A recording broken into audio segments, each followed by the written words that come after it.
Testing. 1, 2, 3. Running late this morning. Late. Running late this morning. Good morning, gang. Lots and lots going on. Yeah, we've still got a few miscellaneous jobs. We've got some embossing to do. I showed you those prints from Sugu-san that came the other day. They have to get embossed this morning. So I've got to do that. And I did actually find work. We have work, carving work, for the next period coming up. It's a bit embarrassing to talk about it, but we have work to do here. Look at this conversation. What's going on? Good morning. Dr. Dave, right. It's Dr. Bull, not Dr. Dave.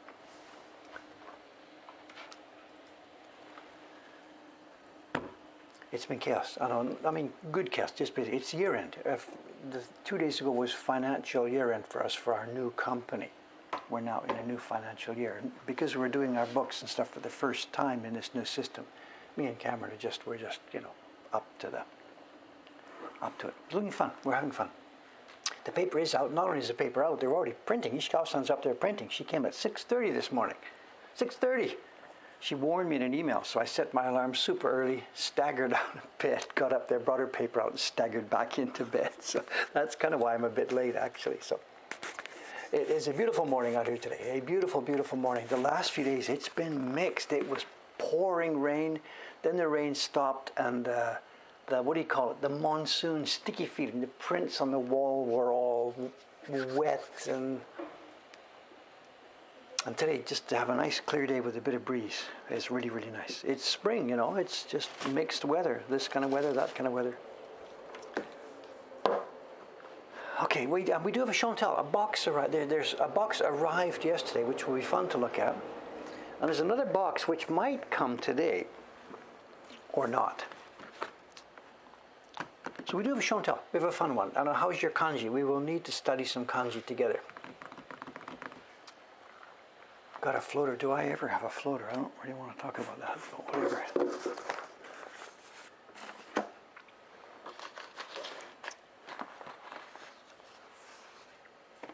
Okay, you saw this print the other day. I opened them up. This is 2 of our prints from the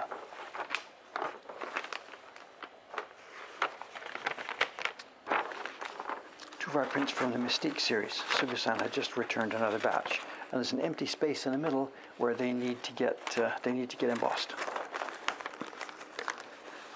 And we have people waiting for these. That series is still up and running, subscribed. So let's put these on an out stack there. This is where they go. Let's get this set up.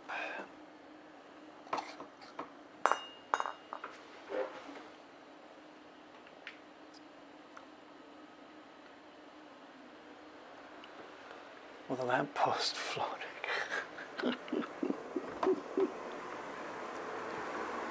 Okay, fair enough.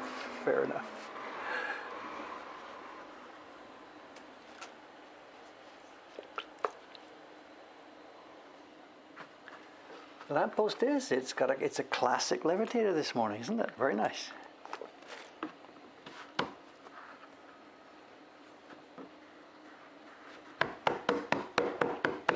We were joking about it. Aoyama-san was in here on Monday. We were still getting our plans for when we should actually open the shop and stuff. We're now getting regular phone calls.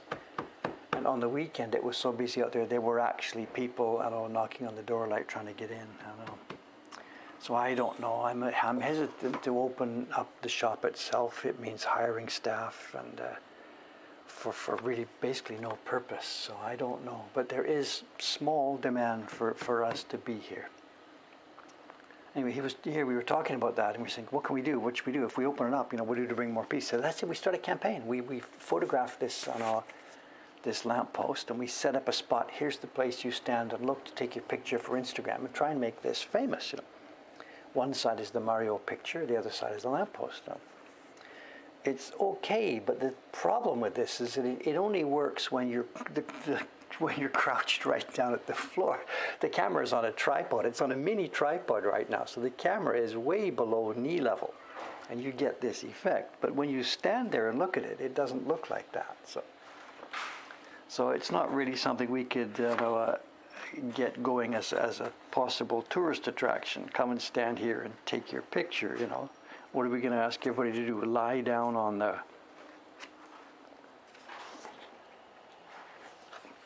lie down there, but... yeah, it's too early to open the shop from the point of view of people like you, but there's quite a lot of foreigners actually living in Tokyo here, and we've had requests to do print parties and stuff like that. There are people living here. Tokyo itself is open.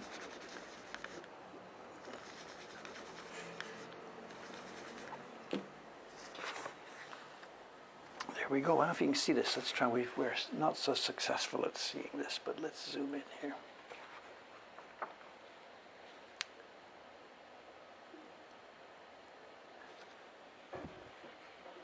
You can see it, yeah. So. The embossing was done by the printer, the embossing all around with the blossom pattern. And what's gone on here now, there are two polymer plates, a polymer plate with two barren marks, and they're right here. And we need to, one is vertical and one's horizontal. They have kanji in from Hokan. So one reads this way and one reads that way. And these prints, after I finish this, these prints will now go to the Ome workshop. They will be split up. They will be cut in half. That's a nerve-wracking moment for her, you know. She's got to get exactly the right place, slice this up, and that's one subscription print, and then the other subscription print. Looking good. Let's go. Okay, my work for the next half an hour is set. Here we go.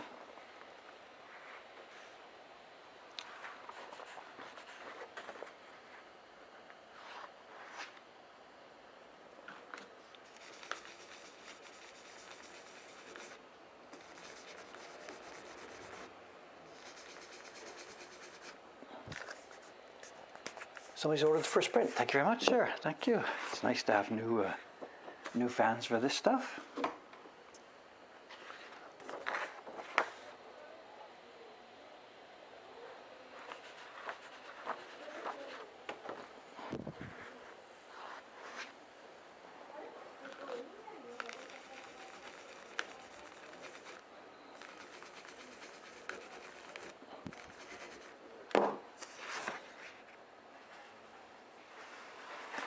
I don't know if I should perhaps move it down a bit. That's a bit too high, I think.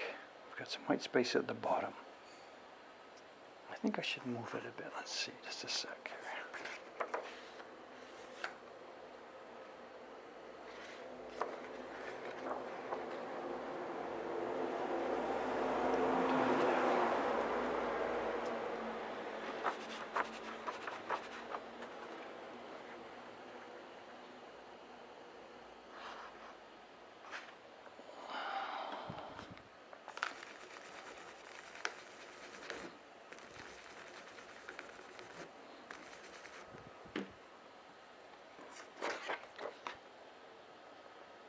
Yeah, that's better.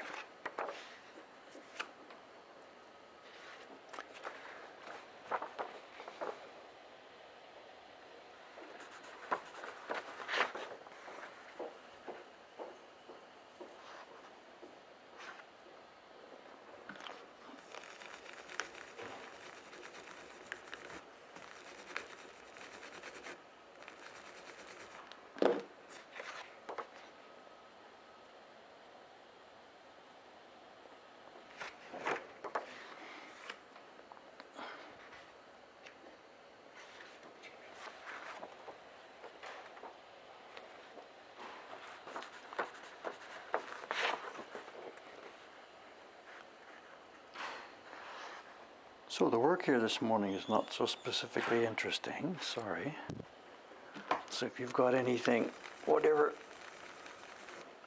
I could join in on, I don't know.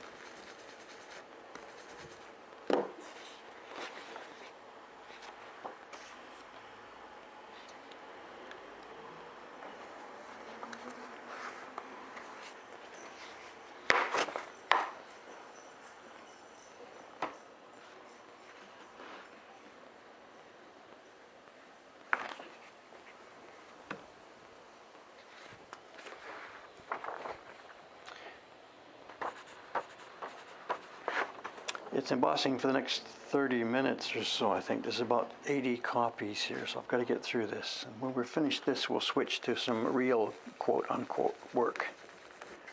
But this has to be done because I've got to ship it to Ome this morning.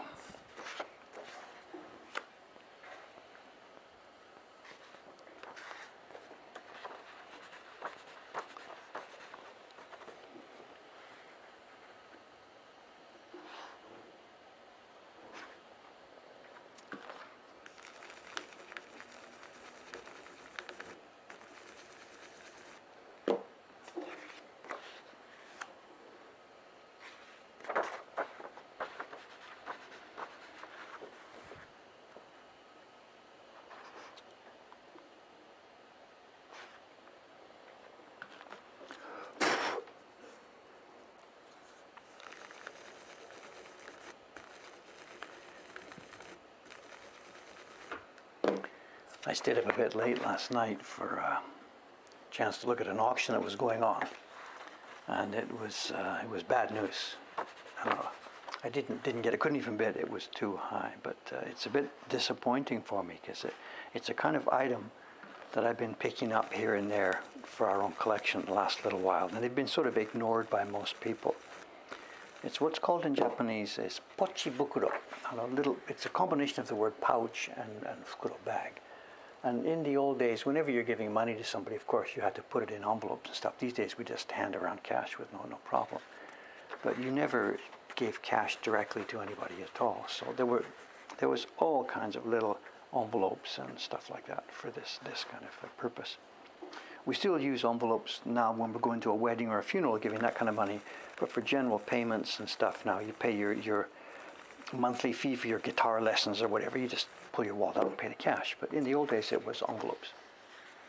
Anyway, pochibukuro, small envelopes for putting money in, was a big deal.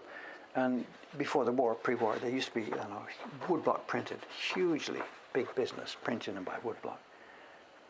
And last night on the auction, there was a batch of them, over 100 of them, 107 of these little, beautiful, done. Somebody had made a nice collection of specifically attractive ones. And they were just these little envelopes where you'd fold your paper money in thirds or quarters, put it inside, and hand it over. You'd buy these envelopes, packages of 10 at the stationery store for just a few yen or whatever. So anyway, I wanted these for our collection. They're nicely printed, and maybe also we could use some of the designs for some of our work, whatever.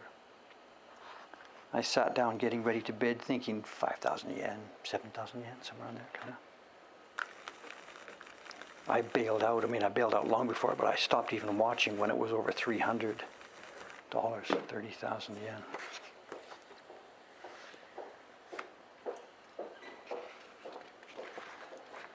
So I don't know, it's all very well that these traditional Japanese prints are getting more well-known and more famous and they're more attractive to everybody, but the problem for someone like me who wants them now is the prices are climbing like crazy,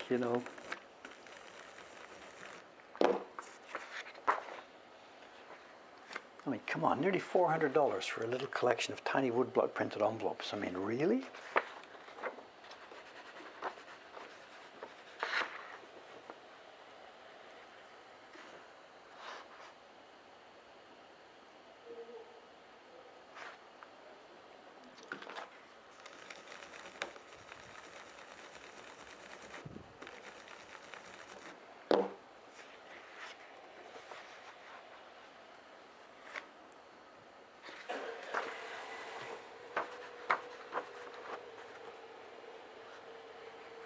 Yeah, lots of cash in Japan. It's for a few reasons.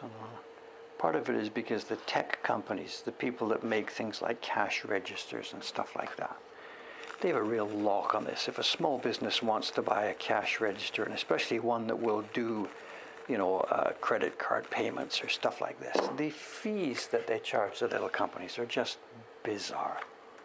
Mom and pop companies can't pay like $3,000 a month rental for a machine like this, In a more competitive, open environment, it's okay, but I can't say there's collusion between these companies. It's just a style of doing business. When you're selling that sort of stuff, you set that kind of price, and there's no reason for you to try and break break the market open. So the costs for the small companies are really, really bizarre. That's part of it. The other part of the cash thing is that when a small company, if they take credit cards and or other kinds of cashless payment, all their sales data is visible. I mean, not visible to the general public, but it's visible to accountants and tax inspectors and whatever. When it's all cash, little mom and pop companies, they declare some of it. They don't declare the rest. And this is understood. It's kind of open. Japan is a very honest society, but one of the ways that the system, the structure, the society, one of the ways it supports what the Brits would call the high street, the little small companies that run, as opposed to the Amazons and Costco's and stuff. And one of the ways that the society supports those people is they sort of give them a lot of freedom, tax, yeah, whatever, pay some tax, that's okay. But so the value to society is considered more important than that. So little bars, little local restaurants, little local grocery stores, stuff like this, they're not declaring most of their income, or whatever percent. I don't know for sure, but they're not declaring a lot of their income, and it's understood to be kind of okay. In fact, when the consumption tax was set up, I don't know when this would be, 12, 15 years ago or so, the consumption tax first started, it was 5%, I think, and they made a rule. All shops would charge consumption tax. But if your sales were under, and the initial rule was, 30 million per year, about $300,000 in sales per year. If your sales were less than this, you didn't need to remit it to the government. It's okay. Just hang on to it. You're exempt from remitting it. So all small shops charged the consumption tax, the same as the large ones, but they didn't need to remit it to the government. You might think it's fair or unfair, but the idea is to protect the local communities, keep jobs for people. So when people now complain about Japan, my God, how come there's no cashless stuff? It's supposed to be a high-tech, modern, forward society, blah, blah, blah. Yeah, there is that. Japan is certainly capable, the same as Sweden or Finland or these other countries that have done that. Japan is certainly capable of doing that. But it has chosen not to.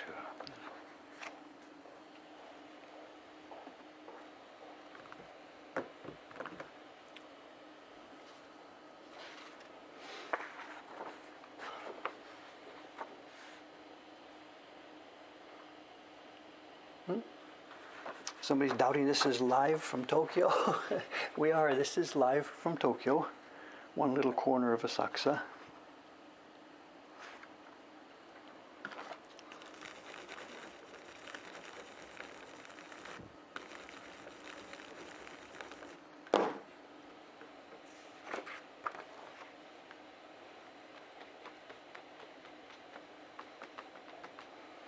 Hold up today's newspaper. I don't have a newspaper.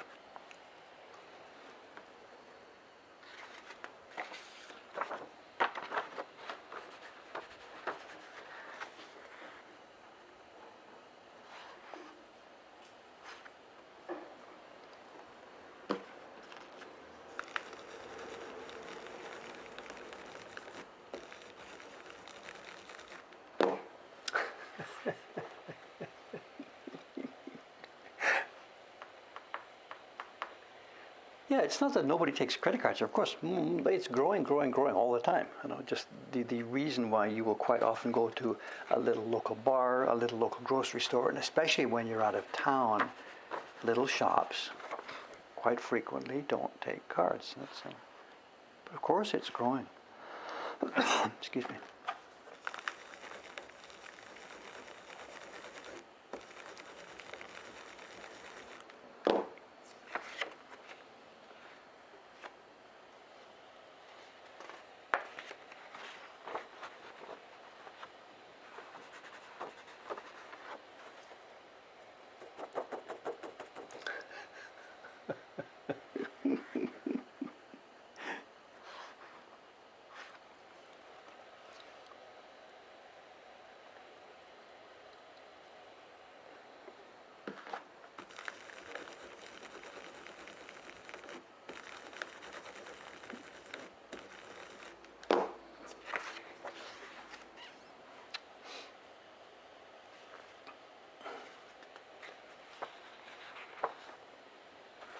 What, someone's got two of my prints right next to their desk. Good, good, good. Thank you, thank you. Your prints, my prints, our prints, whatever. It's less and less my prints now, you know, so.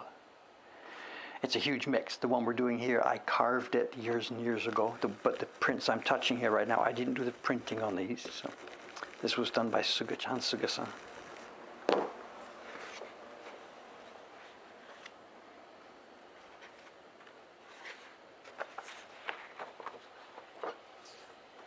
Chocolate eggs, do they exist? You have to ask my mother. My mother knows about the chocolate eggs.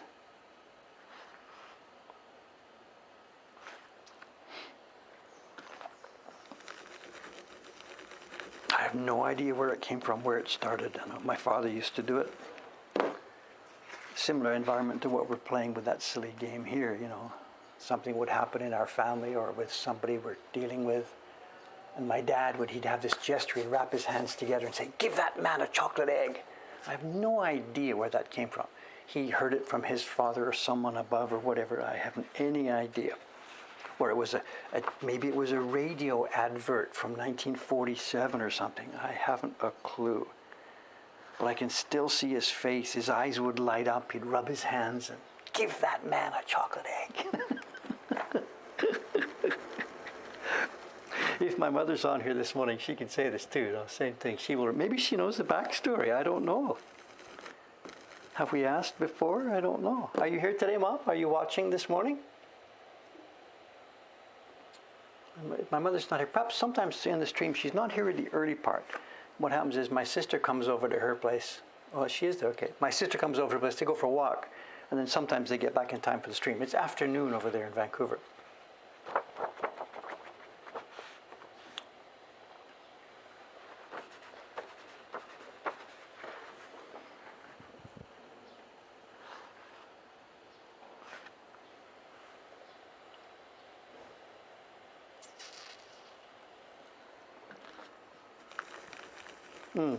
She's logged in, meaning her computer is on, but whether she's sitting there or not, I don't know. So,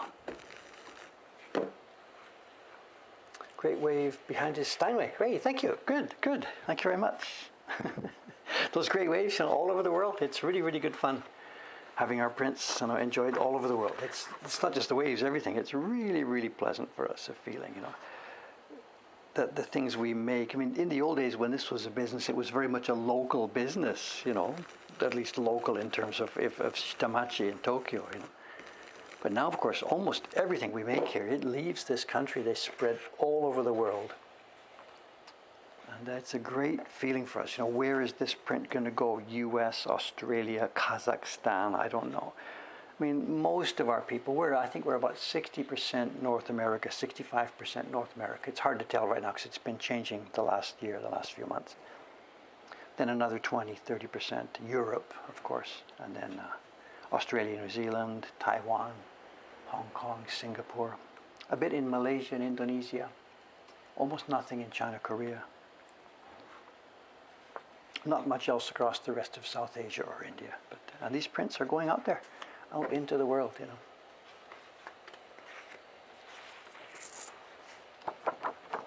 Oh, what's this another one? Your granddad used to use the egg saying. It could be a Yorkshire thing. It could be, very much indeed. If that's the case, then maybe there's some, like, not documentation, but maybe there's some knowledge about where it came from. I'll have to do a bit of Googling. Give that man, and it's always, I have to think, but give that man. I don't know the memory in my mind of my dad was to give that woman a chocolate egg. It doesn't seem to parse. Look at that. Maybe that's come down to me. Maybe I would even follow without even thinking about it. The same thing. I wouldn't give the egg to him. I don't know.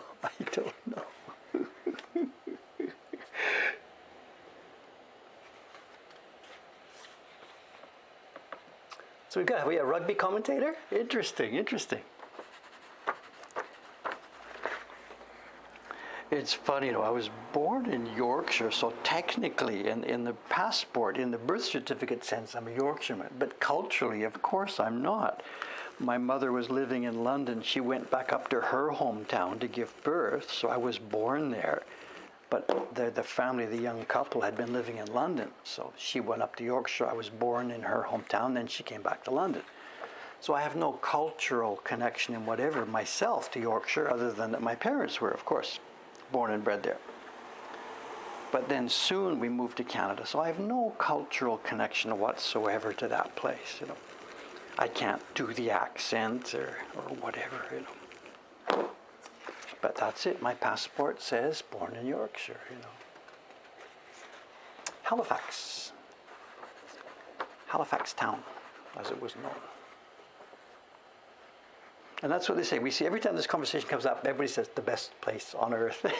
It's fun. I've been back to see it twice. I went once in 1971, after I dropped out of college. I bummed around a bit and ended up bumming around in London, in England.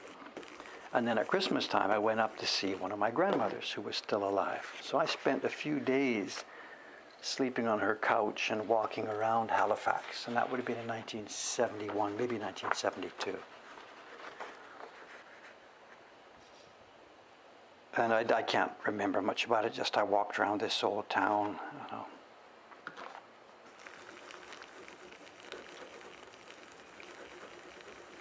Mainly it was just sitting in the living room chatting with my grandmother, so.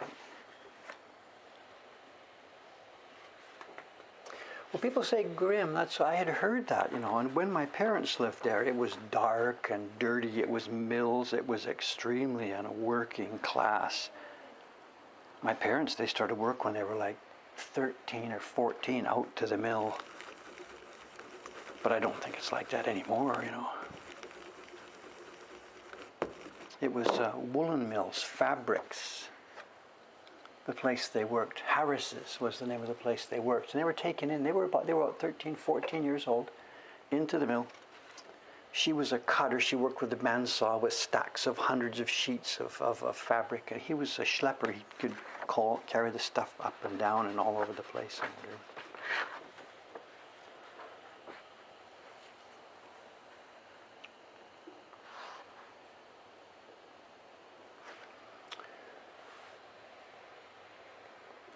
What are we using to emboss? You mean the rubbing tool? The rubbing tool is our traditional baron. It's inside it. So I've got one open here.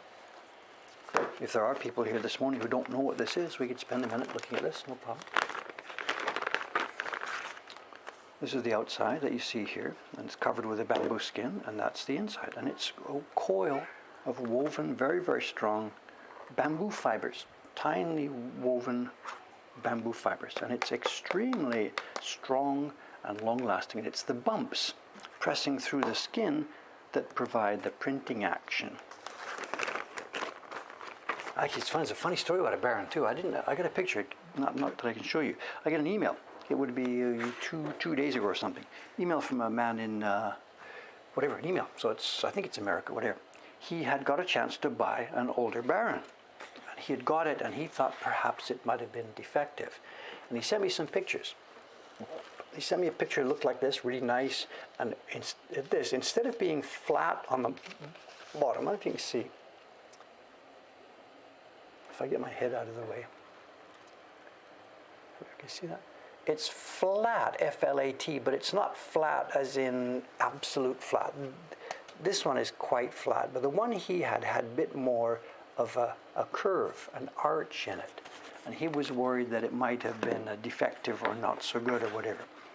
And it was magnificent. The pictures he sent me, it was a baron made by Goto-san, my friend, about 15 years ago. And somebody must have ordered it and never, ever used it. The skin you could see was tied by Goto-san. It was factory condition, never been used, only driven on Sunday morning, 15 miles an hour or whatever. And it had a beautiful arch. And in recent years, we've ordered barons from him. And I've wanted this arch, because the arch allows you to focus your pressure. That's what I'm doing. The one I've got here now is a little bit of an arch. It allows me to press just there. If it's dead flat, your pressure runs too far, too spread out. But in recent years, Goto-san, because it's a bit troublesome, he has switched to making them dead flat. And we really, really, really don't like this. But the one this man had in the email was just, it was beautiful. So I kind of joked with Cameron, what I should do is tell him, nah, you've got a defective one. Send it over here and we'll replace it with a real good one. Whatever. But no, I can't do that. So. Well, again, it's a question of application of pressure. Again, the job I'm doing requires at the moment only a very tiny area to be pressed. So that's a no-brainer for a job like this. We need a Baron. If the whole area was pressing, then what you're going to do is you're going to get too much pressure on the outside of these circles. But because it's arched slightly, and I'm being very careful, let me grab it again. You can see I am focusing.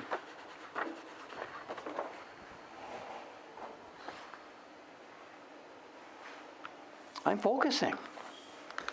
Look at this. You can see it. Just the center of the Baron as much as possible. If this was a flat Baron, you just wouldn't be able to focus like this.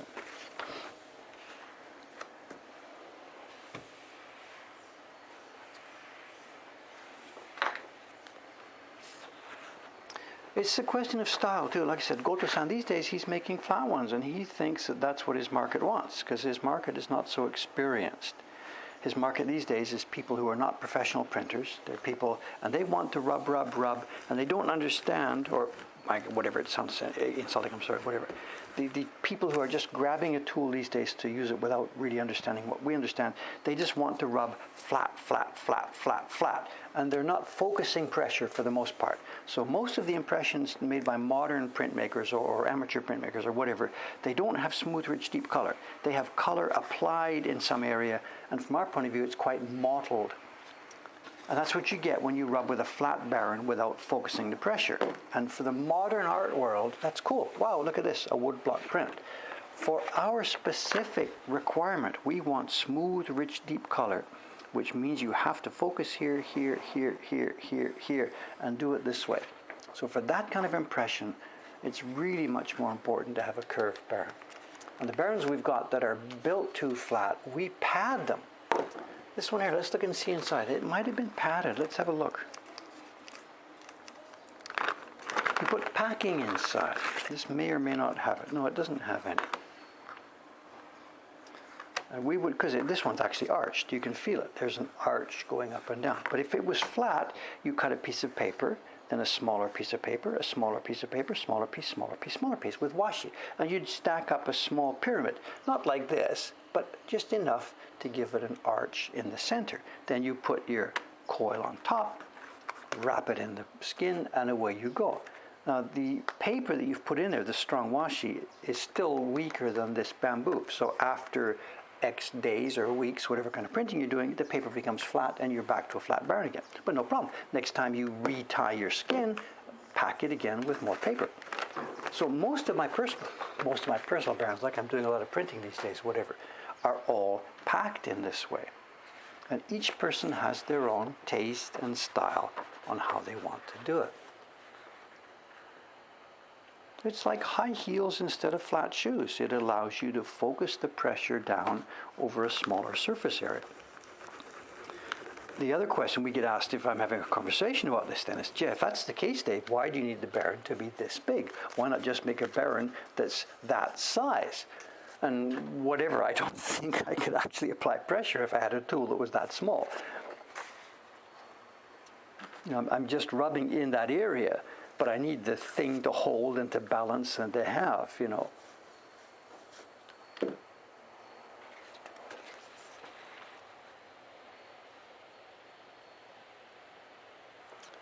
Yeah, it's not somebody saying a larger area you would have to apply more pressure to get the same result. It's not even just like that. I mean, yes, of course, the larger the surface area, the more your pressure is spread around. But it's not just a question of, like if I was printing this green here, again, if it was a totally flat, barren, speckled color, okay. But if I were printing this green, I would touch, then start in this corner. Circles, circles, circles, run, circles, circles, run, circles, circles, circles. I would focus. And just by having a large one, banging it down, it's not going to give me the same result. Anyway, for our specific kind of printing, this gray, smooth. Look at the color on that persimmon. This is what we do, and there's no speckle. Every grain of pigment has been ground into the back of that paper. And for this, we need perfect pinpoint precision of how we put the pressure on.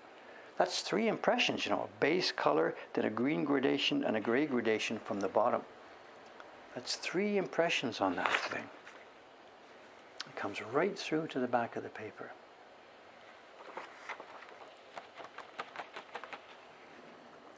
Rewinding the bamboo, we don't do it ourselves. If there's a barren that's worn out, and this has happened to me a number of times over the years, once a barren gets worn out in that the coil has become too flat, there's a number of things you can do with it. One is you can keep it that way as a weaker tool. It's, as I said, the strength comes from the size of the winding. It's strength X. As they gradually get worn down, the strength is now X minus. And you can keep that, and you can use it for smaller areas or a print where you don't need so much power. But what the next step is to regenerate it. You send it back to Goto-san. He cuts the little strings here, and over a kettle, over steam, he unwinds it. If he just opened it, bang, these things would break because they have just dried and formed into this shape over the years, and you'd just shatter it into thousands of pieces. But over a steam environment, bit by bit, I don't know how hot, whatever, but anyway, moistening it over a steam, he then opens it. Then, when he reties it, because these areas here that I'm touching, because this has become flat on this face, and it's become flat on this face, these sideways faces of the barren coil are still original bumpiness. So he then reties it with the coil twisted a little bit so that the flattened faces are hidden on the side and the fresh bumpy places are now exposed. So the whole coil can be just come back like almost exactly brand new. And he did this for us a while ago with one of our old barrens, and I was a tiny bit disappointed because what he did was he turned it 90 degrees and we got a new fresh barren. And what I had wanted, and he did this for me years ago, we turned it not 90 but 60, 1/3. So you get 1, 2, 3, 4, 5, 6. By turning it 90, we're only going to get 4. And he's like, come on, Dave, be reasonable.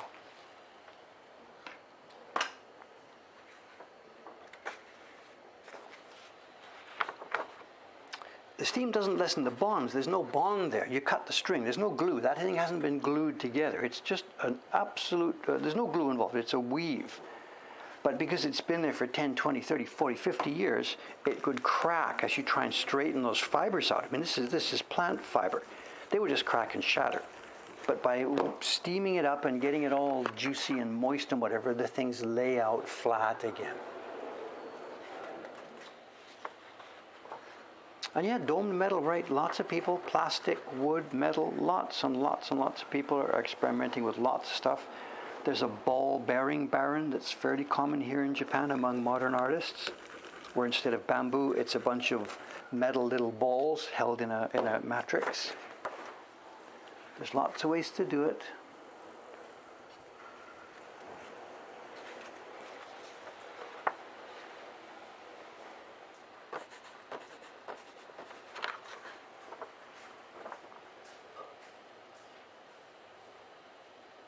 Big print like the huge one with the kid walking with the book. Would I prefer a real? Yes, in that case, a flatter one. A couple of reasons there. Remember, that's an outline block. That's not areas of flat color. That's an outline block. I don't know how much I should have explained at the first, whatever. The explanation I made a few minutes ago, printing this green. Flat colors, we have to hit every centimeter of this thing. But if the block you're printing is just outlines, then you don't want to focus too much pressure on a given point because it breaks the lines or it would smear things. So for a key block printing or an outline block, yes, a flatter barren is fine because you don't need the vivid pressure on every square centimeter. I mean, this is part of the reason why we have a huge collection. We've got dozens and dozens of these things up here. Different sizes, strengths, powers, and different curvatures.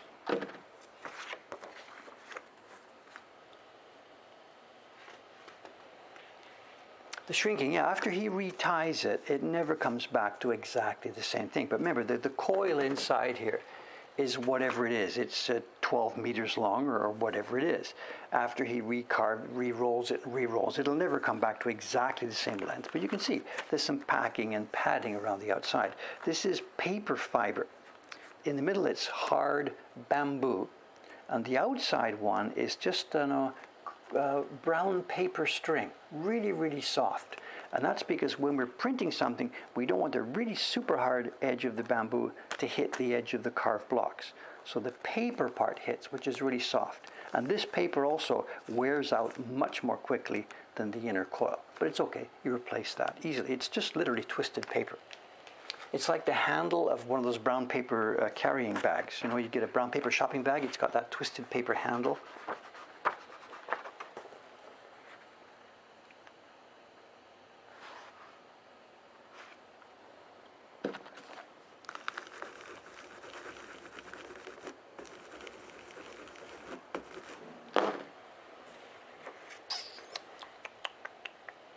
Quit bragging. What did I say?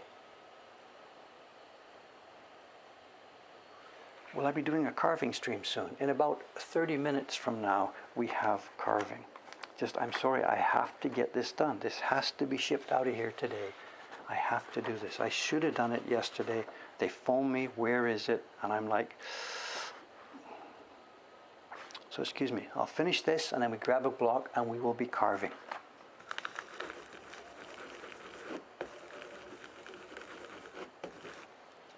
Well, bragging about the Barons, that's not a brag. We bought them. We pay. My God, how much money have we paid to Goto-san in the past few years?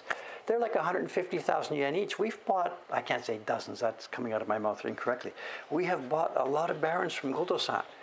It's nothing bragging, it's nothing envious. You too can do exactly the same thing. You can have a beautiful Baron collection. If you make the same decision I did, open your wallet. What can I say? This is nothing lucky that has happened to me. When we got a Yahoo auction with a bunch of Barons years ago. No, this is a decision.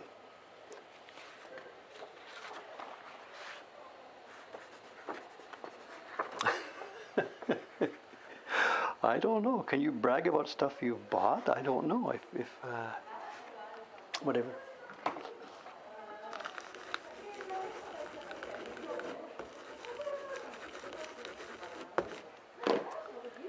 These are mothers. They've dropped their kids off at the kindergarten and stuff. You saw a bunch of them come back. A bunch of them come back with the bicycles. They've got the kids' seat on the back of the bike.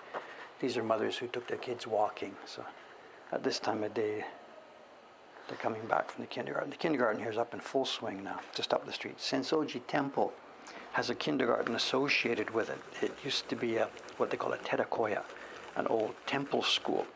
Before there were such things as schools, the temples were the place where they first started taking in kids, boys, at first, years and years ago.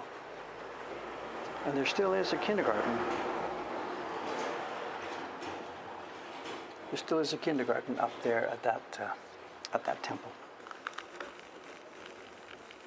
It's not a religious school at all. It's just a kindergarten run by the temple.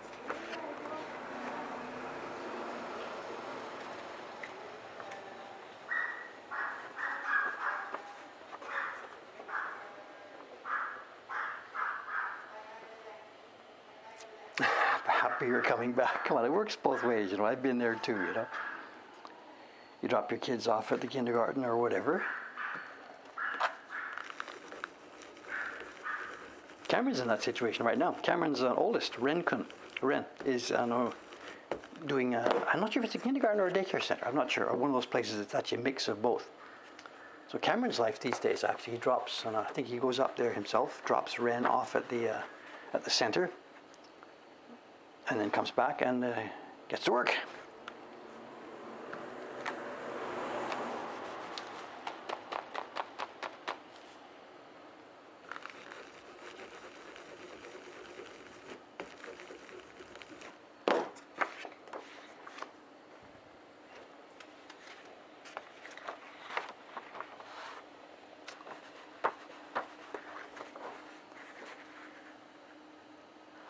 Yeah, Barons from whatever, 500 yen and up, of course. Yeah, there you are. And it's all a question of function. For someone just trying this, if you're just thinking about trying it, you don't need the $1,000 tool, of course. But also, that, having said that, if you buy the $5 one, here in Japan, they're called student barons. The word student has two different meanings here. Student barons here for $1, $2, $5, whatever. It's a piece of cardboard wrapped in a bamboo fiber, and it does nothing. It's fine for kids to play with the concept. They've scratched some shapes on a piece of plastic, they've put some color on it, a paper, and they're rubbing with their little piece of cardboard. They rub with it, it's fine. But for someone trying to actually make an impression, that doesn't work. But do you need to spend $1,000? Is there nothing between $1 and $1,000? For us here, when we talk to people about what you should get or what you could get, there's stuff in the catalogs, McLean's catalog, Matsumoto's, whatever. For us, this is personal. The $20, $30 range, it's more frustrating than it's worth. You're not going to be able to get any kind of nice color with it. To be able to print really, in fact, the one I'm using right now, that's what this is. This is what's called a Murasaki baran. This would retail for about, I don't know, they're $90 now, somewhere around there. And this, we could do anything. If I didn't have any home baran, real barons, if I just had this $90 Murasaki, I could still make good prints. So that's where we would draw our own recommendation. But again, for your first one, who knows, just whatever, just use a rice scoop, same as I did. It doesn't matter, just play. And if you like it and you want to explore,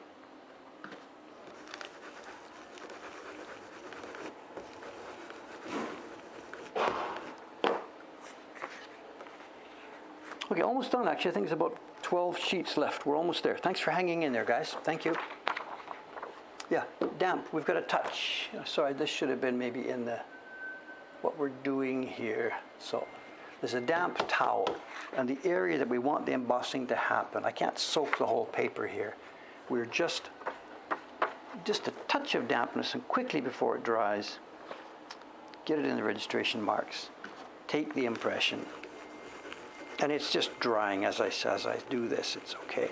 And by having the paper just a tad damp, it bites better. It makes a little bit of a better bite. You can see it now here, Disha. There we are. This is a better view of the impression. By having the paper a tad damp, look at this embossing. Disha. That was done by the printer on a carved block. I carved the block for this, all the cherry patterns. That was done by the printer, and I've now done these two. And I don't know how many people noticed, we buried a secret message in here. This was the Hanga Tamate Bako, and I buried the kanji tama inside the pattern. Wow, deep.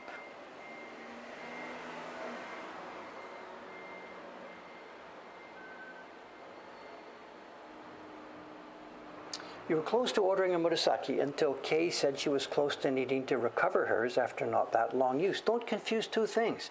The core of the Baron, this is a lifetime tool. The skin, you're going to wear it out in a day if you're doing rough, difficult, hard-pressing work. That's what's the word? A consumable. Don't judge the quality of the Baron because the skin wore out after one day. That's because what you did with it. No connection, no connection, no connection. Nothing. That's the thing you were buying. This part, the bamboo skin that goes on and around it, is a consumable. The one I'm using today, fine, it's been here for a while because I'm being careful. I'm using this, I'm not tearing it at all. This will be here for a few weeks, maybe months, whatever, if we're careful. If we do some real rough work, bang, bang, bang, bang, bang, rough, bang, bang, bang, it'll get changed within a day.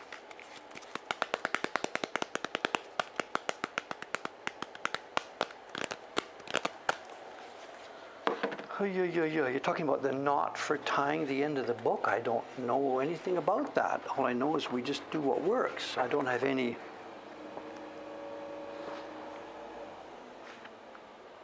what can I say? I don't know. We tie the thread on those books in a way that makes sensible to get the loose end tied. It's nothing, specifically magically Japanese about that, when you start, not when you end.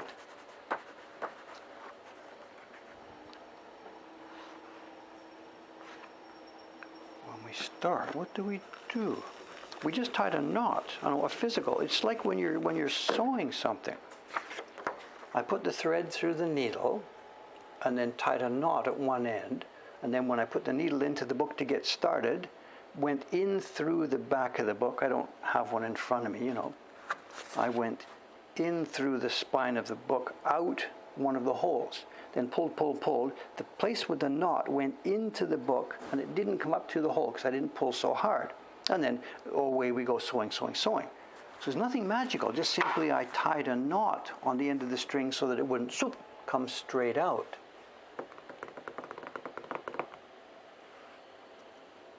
And I think even when people are like making dresses or something, I think they would probably do something similar, I guess. I split the thread itself with a needle. What did I do? What did I do?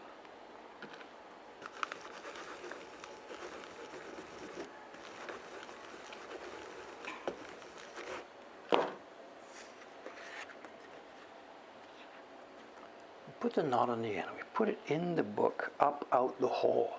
The knot now catches against the hole. We sew in, go all around. Now, we do now go inside ourselves. You now make one of the things you loop, before pulling it tight, you leave it open a bit, and then you put your needle underneath it, so that when you do pull tight, it's pulling tight on its own tail. Like when you're doing fly tying or something. This is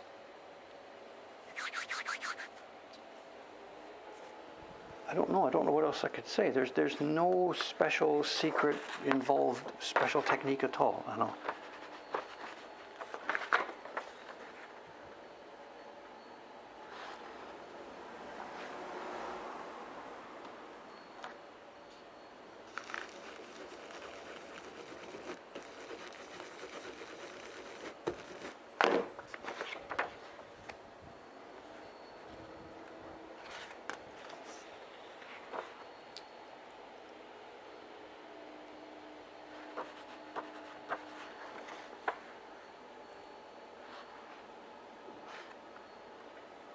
Which I'm not sure I did what you're describing, you know, pushing the needle through the thread itself, splitting the thread. I don't have any memory of doing that. I'm sorry. I'm not that good at remembering everything that's been going on here, but I don't think that's what I was doing.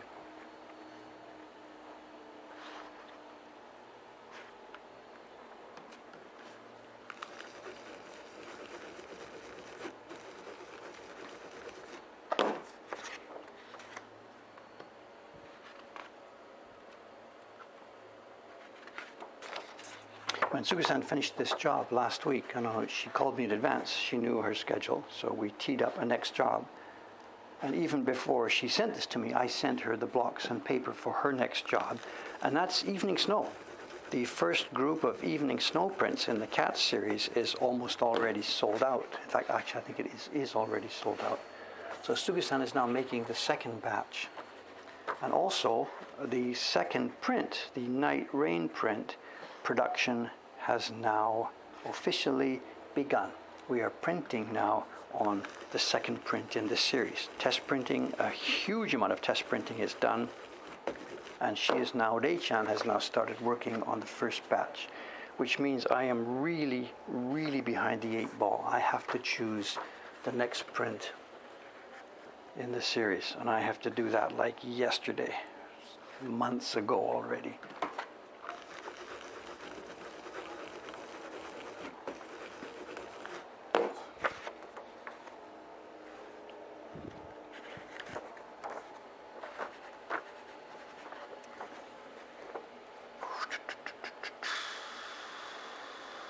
He's talking about stitches and stuff, isn't he?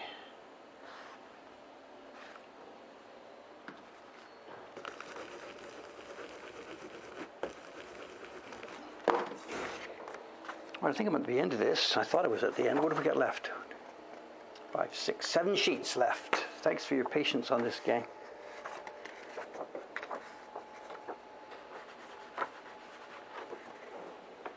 The colors for Night Rain decided. Yes, test printing is done. We have, it's not so much the colors, it's the depths and tints and tones. they brought 3, and we narrowed it down to 3, and they were sitting on my desk. I left them on my desk upstairs for a few days. And then, was it yesterday, day before yesterday, I pulled the trigger and gave her the instructions, and away she goes. She's now up and running. And at some point, after the print is done and it's out there and it's in the catalog, at that point, maybe we can blog about this and talk about this and show the differences. I'm not going to do it before. I've been burned way too many times. We show version A, B, and C, and what should we do? Which one should we pick to go ahead? And no matter what we do, there's always people. I mean, this is human nature. There's always people who prefer the other one, and they're disappointed now because we showed them another version. So I'm not going to do that. I gave that up a long, long time ago. We ourselves look, calculate, toss it back and forth. What should we do? Plus, minus. Because there's infinite variation. But we will just put it out there.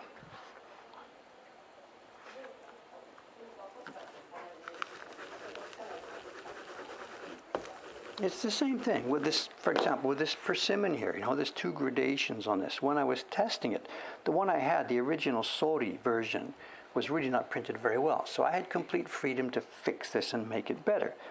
And I don't remember, this is 15 years ago, but I would have done the orange, then I would have put something here, something here, something here, something here, tried this, tried this, tried this. And among those variations, there would have been a few. That's nice. Ooh, that's nice also. Ooh, look at that. And at some point, you just have to, whatever. You can't do it all. You can't make them all.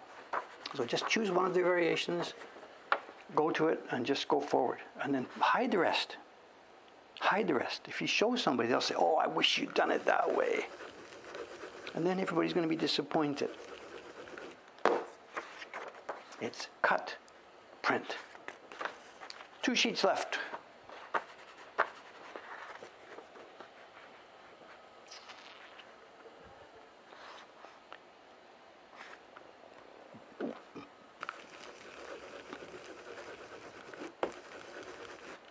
This is the point where you find out you put them on upside down or something, but no, we're okay with this.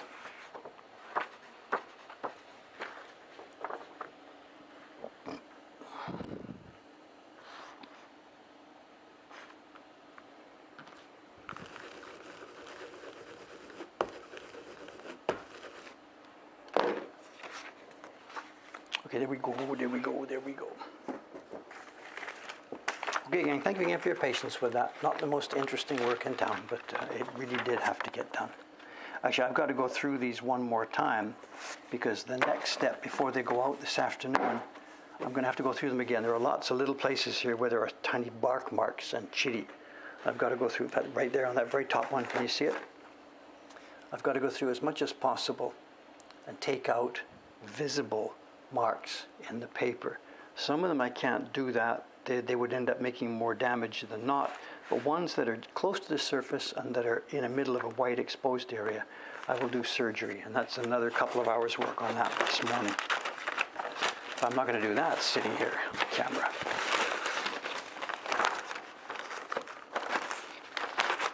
Okay, where are we? 9 o'clock.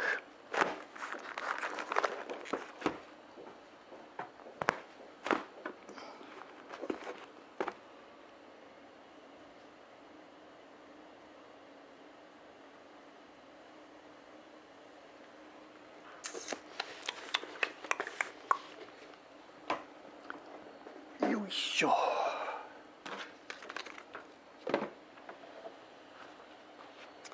Okay, over the past few days, couple of weeks, whatever, we've been doing the odds and ends carving. I carved the Patreon chibis, I carved some share certificates, I carved this and that. I'm the fill-in guy, eh? Our normal work here, our subscription prints, they are being handled in turn by Kawasaki-san and Chon-san. They're taking them in turn. And it's not that I don't want to join in that work. It's that for the health of our company, the future health of our company, we've tried to do this way. Instead of Dave trying to do all the important stuff himself.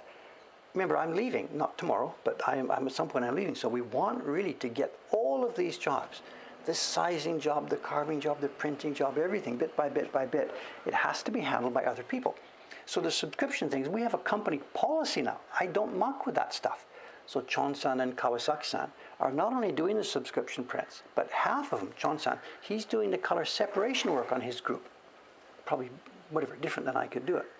So Dave is trying to keep his hands away from the flow of the business. When I say leaving, I mean I'm 70 years old. I will at some point be no longer functional here, and we would like to have the company be able to move forward without me. So when I say I'm leaving, that's what I meant. I'm sorry. Nothing. There's no. I have news for you today. It's not like that. My point being, as a general policy, we are going to try and make sure that all the jobs I do can be done by other people. That's all I'm saying. So instead of me jumping in now to do the subscription print for November, it's hands off. I'm not touching it. Chon-san is doing October, Kawasaki-san is doing September. When she's finished September, she'll start November, and then away we go, rolling. And in the intervening time, they will work on other projects. So anyway, talk too much.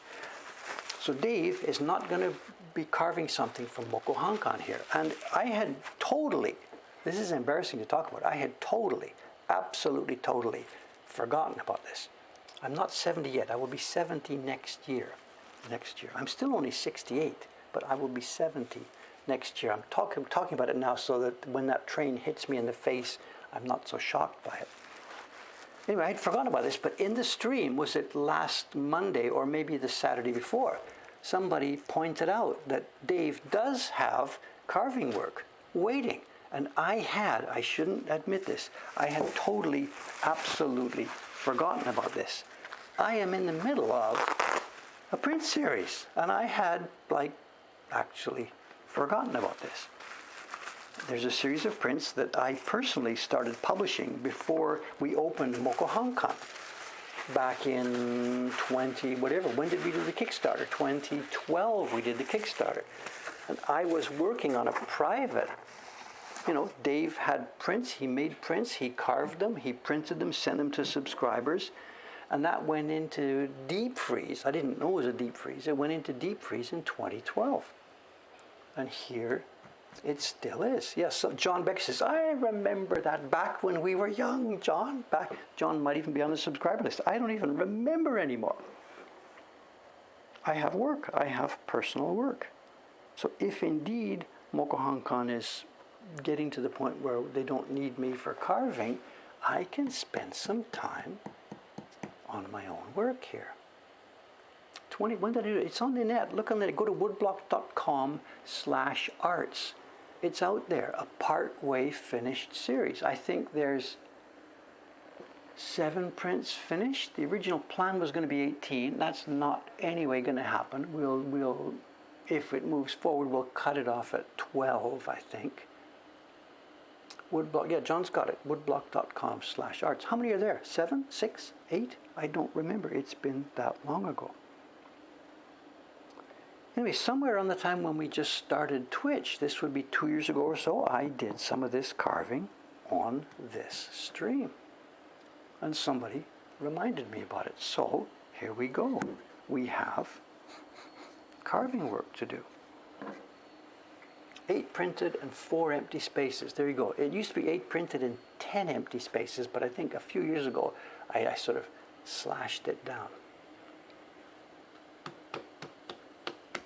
So this is number 9, right? 8 after the kabuki makeup. What? 8 printed. The kabuki one is number 7 or the kabuki one? Anyway, it doesn't matter, whatever. So this is the next one. The previous one was the kabuki makeup. And in fact, I think at some point we must have been showing that on the stream because the block is here. Oh no, the block is the back. Oh no, I carved that twice. That's right. I don't remember what I did. I really don't remember. There's the block for the kabuki makeup.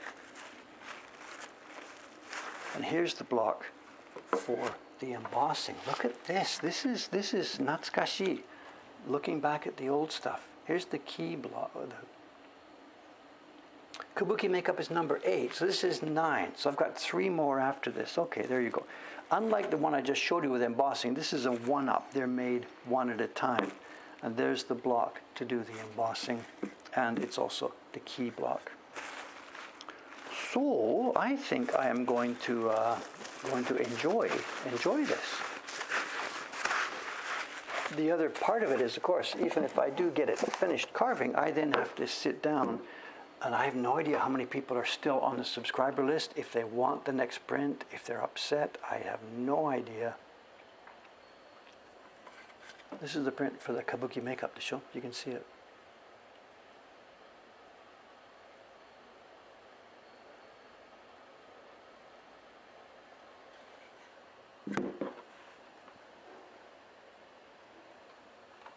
So what is this picture? I dug around this morning, before I brought this out, I dug around this morning and I found the version that I had used. Let's pop it up here somewhere. It's here. I don't even remember who it's by. It's here. It's Kiyonaga. It's a picture by Kiyonaga, and what you're seeing here, it must be the British Museum, I think. They've got the original there. And what I did, I snipped just a part of it. I don't have the original Kiyonaga print. I snipped just the lower part, the boys cleaning the ink stones. Their mother must have been doing calligraphy or something, and the boys are now, they've been asked to clean the ink stones. So I took just that portion for our print. The point of this, it's the art series is supposed to be one by one by one, talking about different classical arts in Japan. And this one is going to be, it's not cleaning, it's calligraphy. And Dave, as usual, I will keep the theme pretty wide. And this is enough to make an interesting picture that is somehow related to calligraphy. So this is going to be the theme of the work then for the next little while. I will, of course, I'll get interrupted with whatever other Mokohankan work comes along, but I will also be mostly doing this. So let's see if I can remember how to do this.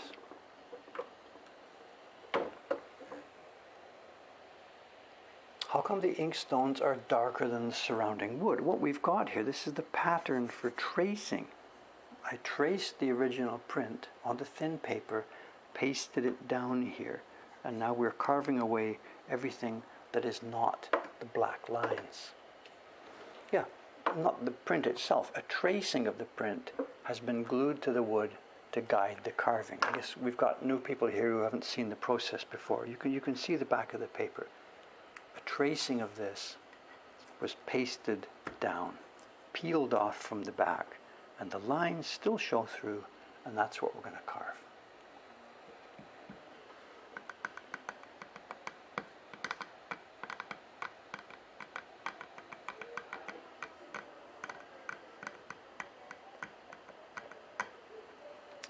And this is scope work. Absolutely, this is scope work. Okay, watch your clock, guys. It's 9:08. I just have a minute or two to get going on this, just to get back in the saddle.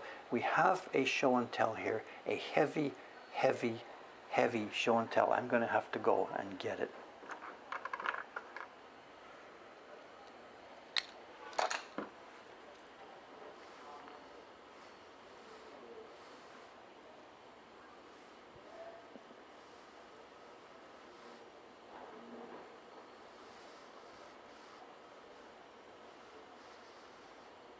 Where did I leave off? I did the kimono, I did the people.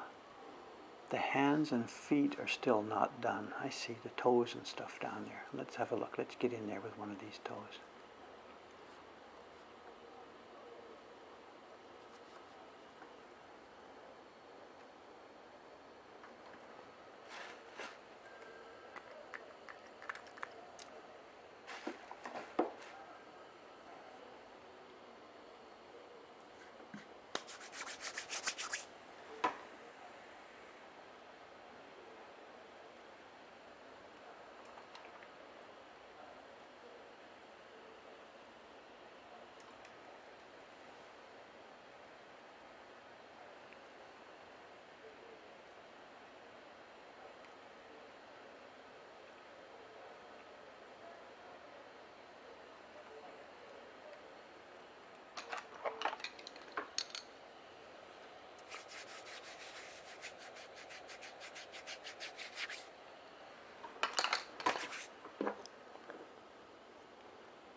And the wood we're carving here, actually, this is not cherry wood. Most of the blocks we carve on, the one I showed you just a moment ago, is cherry, This wood is boxwood, tsuge in Japanese, and it allows very detailed work to be carved. It's more longer lasting once we're printing, and it allows more fine work to be actually cut into the wood. A good piece of cherry is also extremely hard, but it's very, very difficult these days for us to find good pieces of cherry. So for a job like this, I sourced a nice wide piece of boxwood.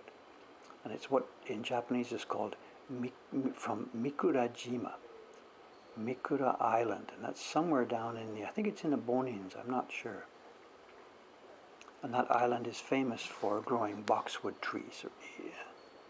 And also, I think also camellia, something about the climate. Camellia trees and boxwood trees grow down there. And from a long, long time ago, that's been the source for the best boxwood for the old days here. It wasn't used so much for woodblock printmaking in the old days. Boxwood in Edo time was mostly for things like combs.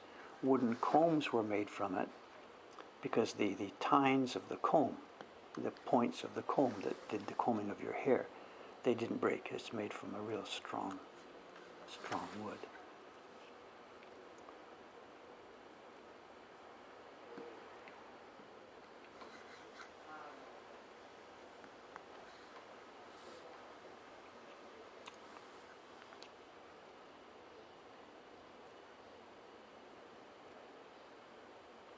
Another advantage to boxwood is the grain pattern. You'll see there's no strong lines here, visible dark light, dark light, dark light.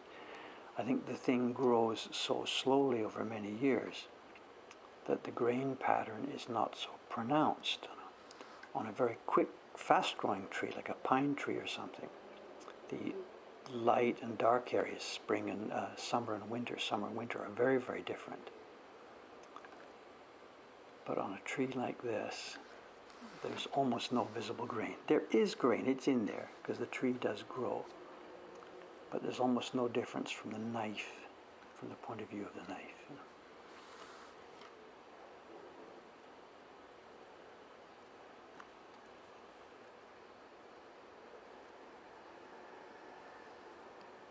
I think the expression I used, you're talking about this before, it's like carving hard butter.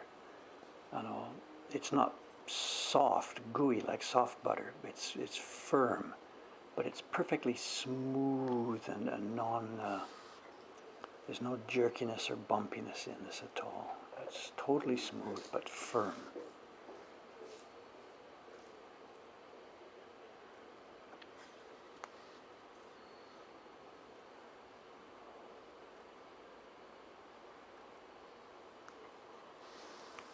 Kiyonaga's toenails are different from the Amos toenails we were carving the other day, the fingernails.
Nice to be working again. It's beautiful wood. Beautiful, beautiful, beautiful wood.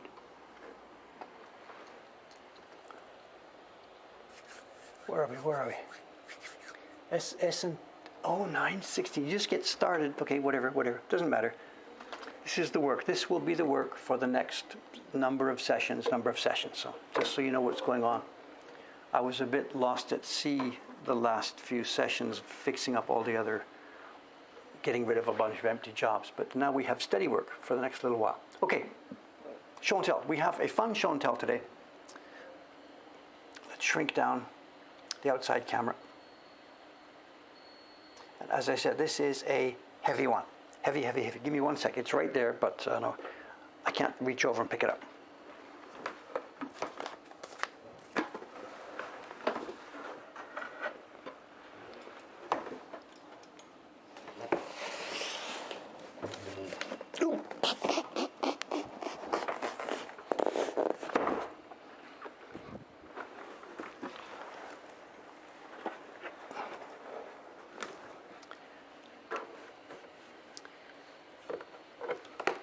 Is the audio volume a bit low? It is turned a little bit down. I know the outside mic is turned almost off because of the truck noise. There were people complaining about the truck noise the other day. And my own mic, whatever, it's right here. You can hear me, the show.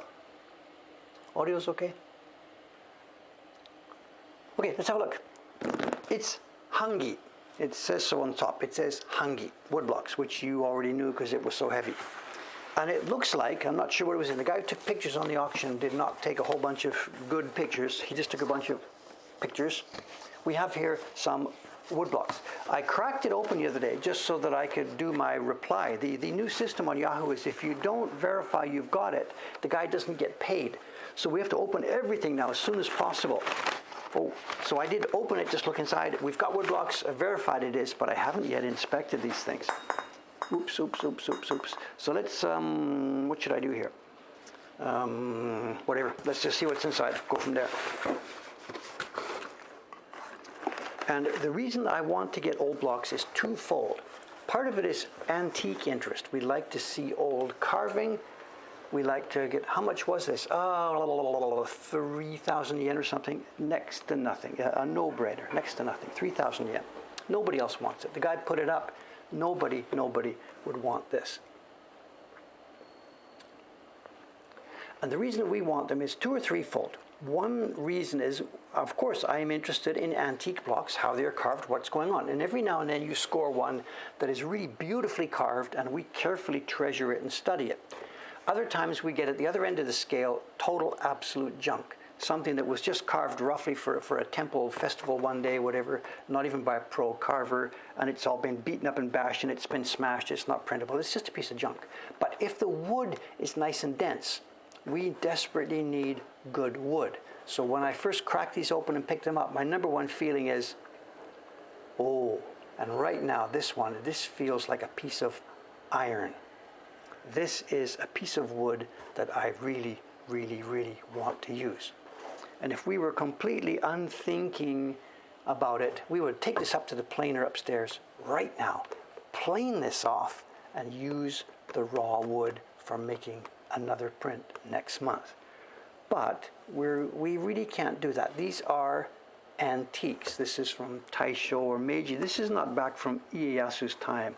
This is going to be, when they do have dates, almost always they are late Meiji, whatever. So these are not living, these are not national treasure antiques, but they're kind of cool. And you can't just destroy things like that without having some sense of ethical value. But, so what we're going to do, I can already see, I've decided already within seconds of opening this one up. This one is super thick.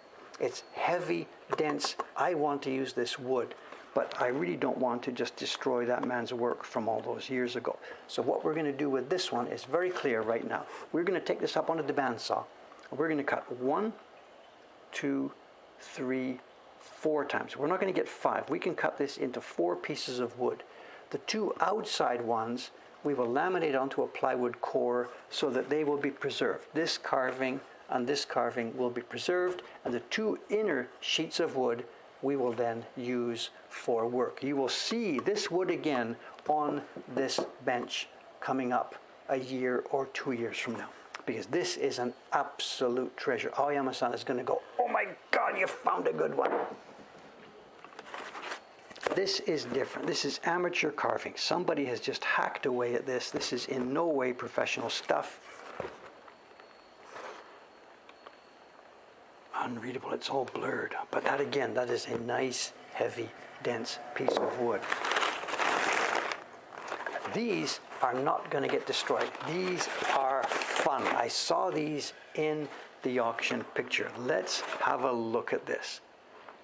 Before machines came along to do the printing, books, whatever, prints, whatever, were made from woodblock technique. But also, the guy upstairs in your company doing the accounting, he needs like graph paper or whatever to do his invoices on. How are they printed? Wood block printing. And this, what I'll do is I'll just show it to you now, and then before the next stream, I'm going to grab a piece of paper. I'll print this so we can look at what it is. This is, what is it? Okay, what we've got, I don't know how much. It's in boxes. It's a piece of paper that prints a grid of square boxes on your paper, and they're numbered. There's the kanji here for 1, 2, 3, 4, 5, 6, 7, and yes, going to 14, going to 21, going to 28. It's a numbered grid of 28 boxes with the numbers up to 28. And there's something at the top. It says spring something that I can't read because it's backwards. And then it says shurui, which would be type. And then it's dai, number, as in you would then write number 6, number 72, number 14, whatever. Then there's a space here. It says month, day with spaces. So you would write third month, fourth day. Oh, and then there's the guy's name. Oh, it's backwards. Shibata something Nampe. I can't read that one backwards. And that must be his address. So when we print this, we'll have a look at these. And then what goes in the grids? You tell me, what would this be? Spring something or other. Type would be written in there. The number 17, number 14, number 25, the date, and then there's a grid with pre-printed 1, 2, 3 up to 28.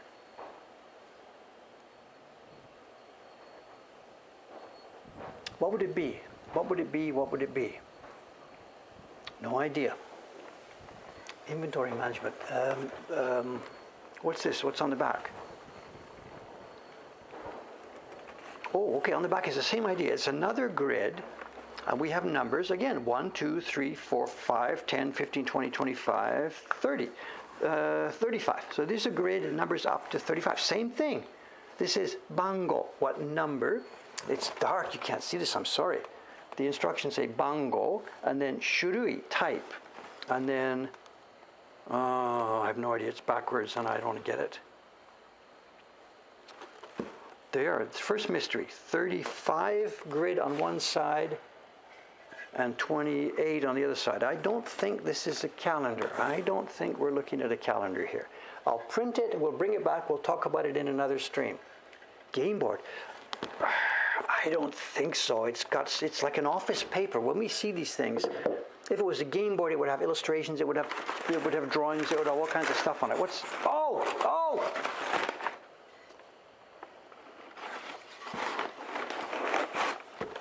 Light. Can you see it? Get a reflection here. Ow! It's English. They're numbers. I can't find the light that reflects for you guys to see this. Can you see it better? It's numbers. They're backwards. It's 1 to 7 to 14 to 28. 28. It matches. Oh, it's only. Oh, a date. Taisho 2. Yesterday we had Taisho 12, which was 1923. So Taisho 2 is 1913. 1913, the 5th month, the 28th day. New style. Something money. 26 something, but there's 28 numbers.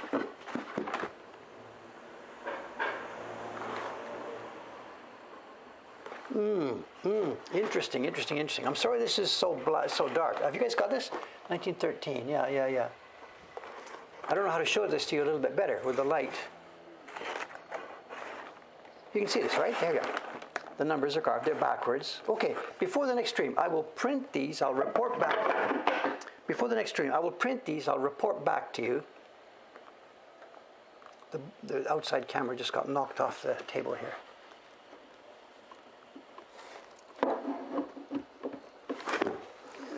Yes.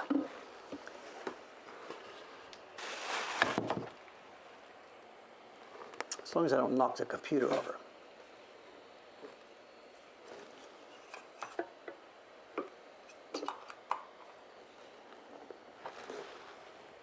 Still okay. Hey. Cool, up to 28, and nothing on the back of this one. Interesting. There's more. There's more. There's more. There's more.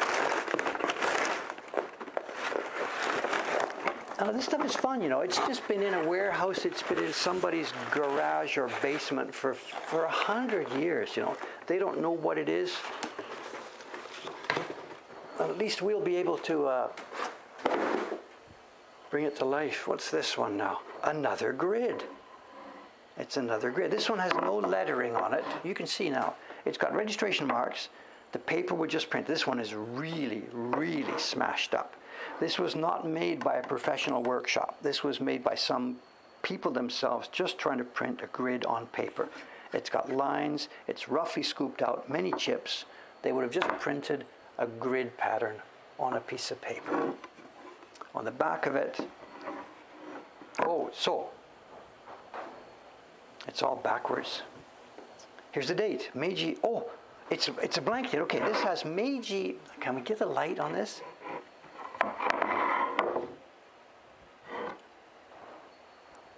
This one's really smashed up. Okay, the character, it's a blank form. They would print this and then fill in what they needed to fill in. And the date is partially written. It says Meiji 40 something. The Meiji ended in what, like 44, 45 somewhere? So they had become Meiji 40. They carved the 4. Meiji 40, space year, space month, space day, hasso, shipping. This is a shipping label of some kind. Hello, Yamada-san, hello. Todokisaki. It is. It says Todokisaki. This is for someone to write a shipping label. It'd be a blank piece of paper. They would write the customer's name. Sama is already here, carved. So they don't have to write Sama. They would write Suzuki, and the Sama is there. It's a blank shipping label. This is cool. Okay, I will print some of these up so that we can talk about these and look at these a little bit more carefully next time. These are interesting, you know. None of this is rare or, oh my God, these have to go to a museum. There's junk like this in every flea market in town. As I said, our interest is partly through looking at old carving, partly just for, wow, this is fun and cool, and partly because I really want to find heavy wood. Now that one there, the one about the shipping, it had the company name on there. So what we will do before the next stream, after I print these, we will Google this. Google the company name, and almost certainly they will not exist anymore, but it might be a clue. There's a company name on there.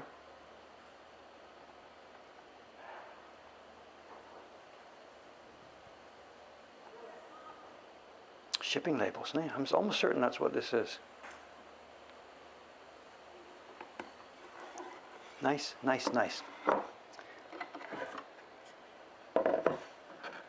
Okay, there we are. I guess we're a little bit out of time, sorry. I'm sorry not to be more knowledgeable about exactly what we have, but that's what we get when we open these boxes, you know. We see what we get and we try and figure it out from there. And this will deserve, yeah, you can see better now. There you are. There's the numbered grid from 1 to 28 in English, nothing on the back. And the other numbered grid had 1 to 28 in Japanese and 1 to 35 in Japanese. Boxes, ne. No idea. I'm not sure if the boxes are shipping stuff. That other one was a shipping label. It might even come from a different company. I don't know. We have no idea yet, so I don't know. This could be a schoolwork grid. I don't think so. It says shurui. What type of stuff? And what would you need? Would it be a medicine thing where you're giving somebody here on the first day of the month, take these, then take this, then the doctor would fill in what to take each day? Why would it be 35?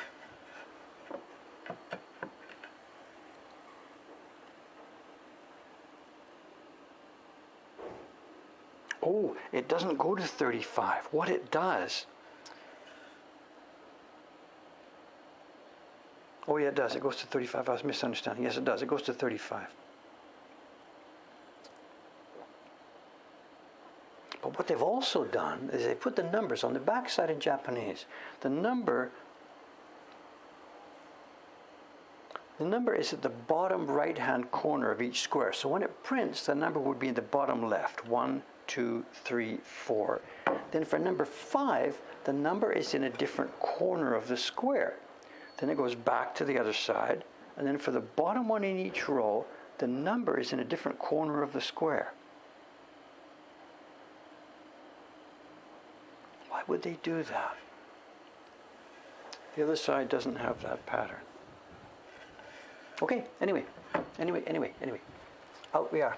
Okay, thanks gang for watching about this. Today is Thursday afternoon, Thursday morning. What's happening? It's still bookkeeping for us. Tomorrow is the grand inventory day. We are gathering Yamada-san, Aoyama-san, Cameron's coming into town for the first time in months. We're going to do a grand inventory, counting all of our prints. It's mandated by accounting procedures, of course. So that's tomorrow. Saturday morning we'll have a stream, and I will be, it looks like, you can see what I'll be doing. I'll be quietly carving on those two little boys with their calligraphy. And I will, before that, I will print these so we can see them and have a little bit of a better look at just what we've got. Thanks very much for watching. It wasn't so interesting today, all that embossing, I'm sorry. Thanks very much. But great pre-recorded live stream today, whatever. Okay guys, thanks again. See you in a couple of days. Thank you again. Bye-bye. Pre-recorded, yeah, right.